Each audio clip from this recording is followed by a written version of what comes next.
সিদ্দিক হোসেন মেহেরপুর সদর উপজেলার আমঝুপি ইউনিয়নের আমঝুপি গ্রামে বাড়ি। আসসালামু আলাইকুম। সিদ্দিক হোসেনের একটি কন্যা সন্তান ছিল, নাম হচ্ছে সুমি।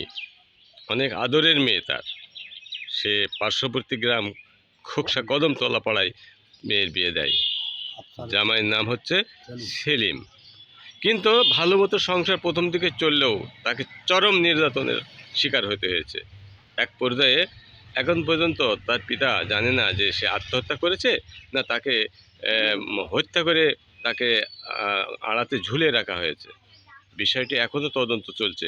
অনেক সময় উতরে গেলেও আবার তিনি সেই 5 জনের নামে অভিযোগ করে মেহেরপুর জেলা জজ আদালতে বিচারের দাবিতে মামলা দায়ের করেছেন।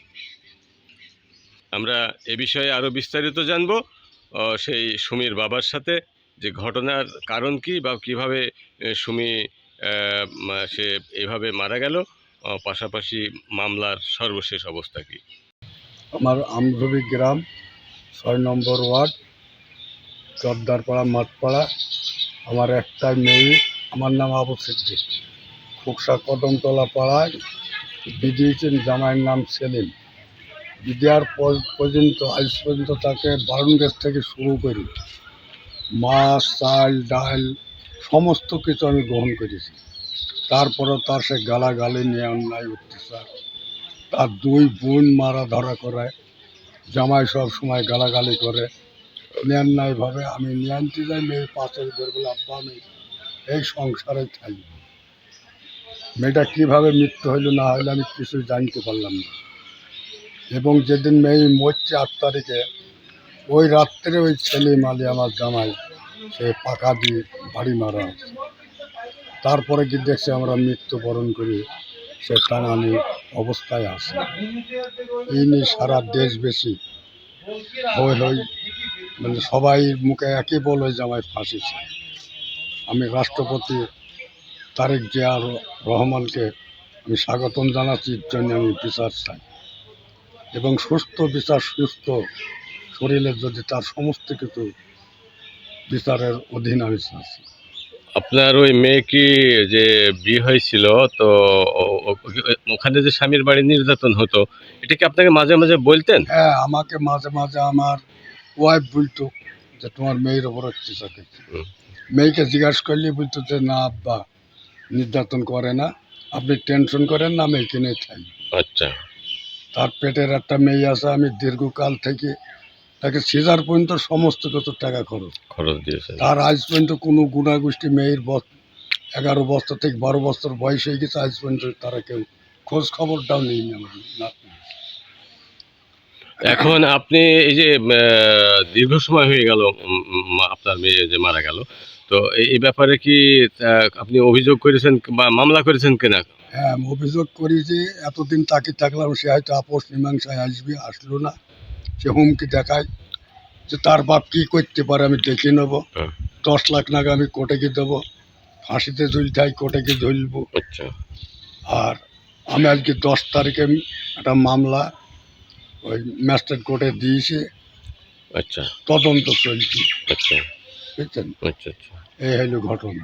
তো ওই মরার পর থেকে কি সেই আপনার যে মেয়ের আগের স্বামী যেটা ছিল সেলিম, এ কি যোগাযোগ করেছে বা আপনার সাথে যোগাযোগ করেছে? না বা না, আমার আপনার সাথে সাথে কোনো যোগাযোগ করে আসেওনি? না না বা জানা যায় শরীর খাওয়াটা না, না, এরকম সে কেউ আসেনি, সে পালাতোকা এখন পর্যন্ত? এখন পর্যন্ত সে পালাতোকা। আচ্ছা আচ্ছা।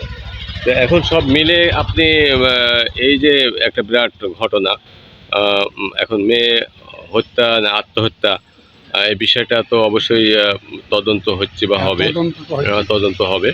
তো আপনার এখন দাবিটা কি, মানে এই বিষয়ে? আমি এর একমাত্র ফাঁসি ছাড়া চাই না, আমার একটাই মেয়ে। বুঝলেন? আচ্ছা, মানে আপনি বিচার চাচ্ছেন? হ্যাঁ, বিচার চাচ্ছি। তার 1 নম্বর আমি প্রধানমন্ত্রীর কাছে বিচার চাচ্ছি যে তার ফাঁসিটা কার্যকরী। আচ্ছা আচ্ছা। আমি তাদেরকে জীবনে সব কিছু দিচ্ছি একটা মেয়েকে। তার সোনার আংটি, চেন, ঘড়ি, টাকা পয়সা।